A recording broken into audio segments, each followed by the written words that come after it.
Hi everyone, I'm Angela from the Workshop Reading Centre.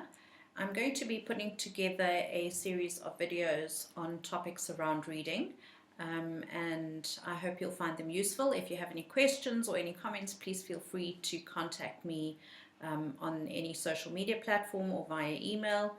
And today's topic is learning to read.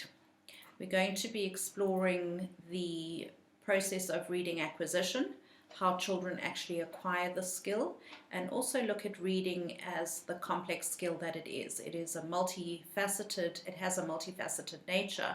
There are a lot of aspects involved in the reading process, which can sometimes be a little bit overwhelming, but it does give us a good understanding of why some children can struggle with the acquisition of reading. It's taken millions of years for language to evolve as a tool of communication, whereas reading and writing are only 5,000 years old. So as a skill that we use, it really is quite new, and our brains have had to evolve using the old pathways that we used for hunting to reconfigure those pathways for these new skills of reading. In terms of a definition, reading is defined as a cognitive process that involves decoding symbols to arrive at meaning, and we'll explore that definition in the next slide. And it's important to note that it is a complex skill. It's not a natural skill that we acquire. Very, very, very few children will assimilate the skill of reading if they are being read to. And if you compare that to a skill such as speaking, if you immerse a child in an environment where they're being spoken to, they will naturally learn to speak, whereas reading needs to be explicitly taught. We refer to reading as a decoding skill. We need to decode text on a page to arrive at meaning. So the initial process is learning to associate a sound with a letter. And if you think of orthographies that you are unfamiliar with, Arabic or Greek or Japanese, you would, if you had to learn to read those languages, you would need to decode what those squiggles on a page stood for. Okay, so it is the same process for children learning to read. They have to learn that this squiggle on a page stands for the sound R. Okay, and that is what we mean when we say decoding, a decoding skill. And that skill needs to become automatic. In an upcoming video, we'll talk about automaticity and the importance of this decoding process being automatic. If you had to learn a new language, you would have to learn that this strange squiggle on the page in Greek stands for the sound Th. Okay, so when we do it automatically and it comes easy to us, we really struggle with understanding why children battle with it. But we need to just keep in mind that it is a new skill of learning the code, decoding the squiggles on the page. Reading is a complex skill to master. In the early stages, before formal schooling starts, children start recognizing street signs, they start recognizing logos, they know that this sign says McDonald's, without actually understanding that this squiggle is a M and this squiggle is a A, and so on. They very potentially can copy their own names and write it and recognize that that is their name without understanding the decoding process. And this stage, Sally Shaywitz refers to as the logographic stage of reading, and is an important pre-reading stage.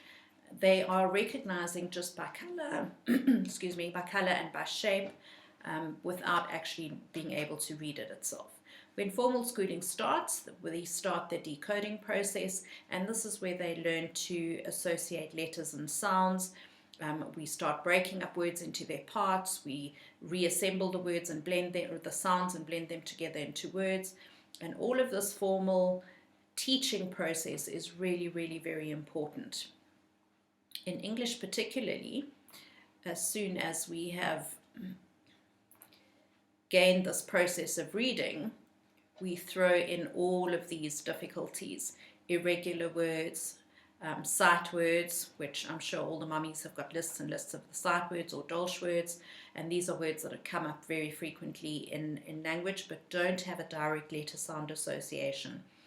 And then in English we have things like homophones, where we have two words that sound the same but the meaning and the spelling are different.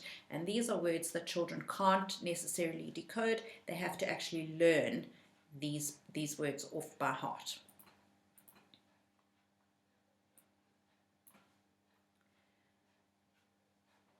Learning to read is a basic foundation skill that needs to be in place in order for learning to happen. So in the early years we learn to read, and then we read in order to learn. And very often when children start needing to work independently, or then the academic workload increases, that is when a reading difficulty becomes evident. And we say that reading problems then become a learning problem. And very often that happens around the grade 4 year. We often see children coming into the center there where they have had some kind of a coping mechanism prior to that, where they've managed very, very well, and then the wheels start falling off. As fluency develops, children should recognize more and more words in text, only needing to decode unfamiliar words or words that they don't see frequently. So as the development of fluency happens in those early years, they should then start recognizing words very quickly in text. And if you think about your own reading, you don't stop to decode every single word that you read.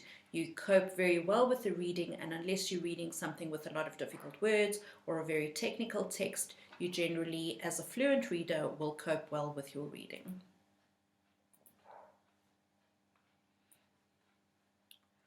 Where are we going to move that? Right. Let's take the word bat and look at how a child will read that word. So initially they need to assign a sound to a letter. So this squiggle says b, this squiggle says a, and this squiggle says t. We need to know that automatically that is b, at. Then we need to blend them together to form the word bat. And then in our brains we need to access the pathway or the little filing cabinet that assigns a meaning to that word. And is it, in this case, bat could have two meanings. So is it the bat that we play with, a bat and a ball, or is it the animal, a bat? And the sentence will give us context. The bat is smiling, which allows us to then understand that we're talking about an animal bat. So if you think about just reading that sentence, the bat is smiling, you can understand why it needs to be automatic in order to draw meaning from it. If you have to stop and actually sound out, oh yes, a turn says the, but at, bat is. So if it's very, very slow and very labored, we are going to have a problem drawing the meaning from it.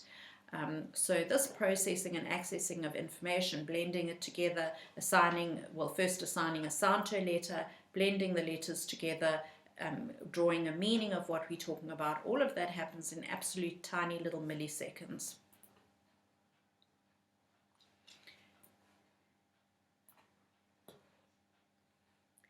Reading, as I've mentioned, is a very, very complex skill.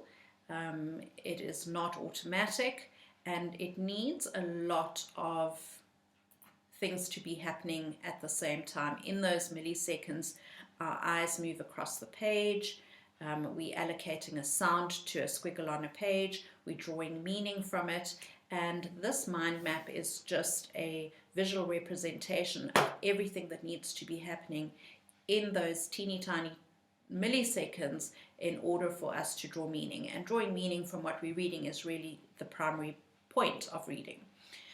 So I'm just going to go through a couple of things here. We need to be holding attention. So children with attention difficulties could impact on their reading. We need to have short and long-term memory. short-term memory in order to be able to draw meaning from what we're reading at the time? Can we remember what we've read at the beginning of the paragraph by the time we get to the end of the paragraph? Long-term memory, do we know what that word means? And in long-term memory, we're also talking about semantics, understanding, vocabulary, and so on. Advanced comprehension, we're looking at things like inferential and analytical skills and comprehension.